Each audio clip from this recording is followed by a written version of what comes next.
And we have news just coming in at this point in time. Amid the executive versus judiciary debate, BJP MP Nishikant Dubey sparks a storm. MP says Supreme Court inciting religious wars. Nishikant Dubey says court can't dictate parliament. Opposition slams BJP, seeks contempt proceedings against the MP.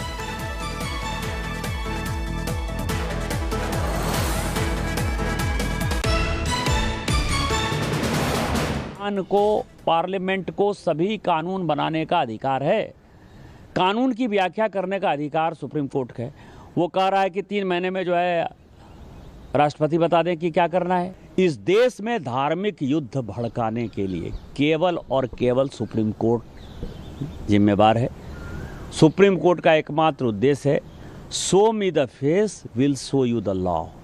Supreme court अपनी सीमा से बाहर जा रहा है। Supreme court की सीमा ये है कि भारत का संविधान जिस कानून को बनाया उस कानून की उसको व्याख्या करनी है, और यदि वो व्याख्या नहीं कर सकती है और सब कुछ के लिए सुप्रीम कोर्ट जाना है तो इस संसद का कोई मतलब नहीं है, विधानसभा का कोई मतलब नहीं है, उसको बंद कर देना चाहिए। This is a defamatory statement against the Honorable Supreme Court.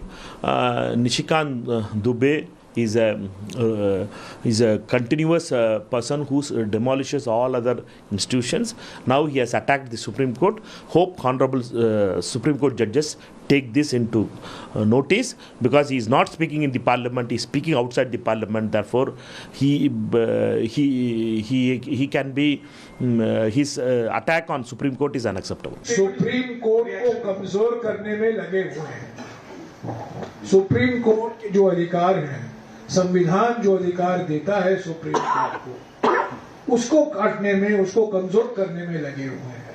मंत्री भी सुप्रीम कोर्ट के खिलाफ बोल रहे हैं, सांसद भी, बीजेपी के सांसद भी अभी सुप्रीम कोर्ट के खिलाफ बोलने में लगे हुए हैं, क्योंकि सुप्रीम कोर्ट एक ही बात कह रही है, जब आप कानून बनाते हैं संविधान के बेसिक स्ट्रक्चर के खिलाफ मत जाइए।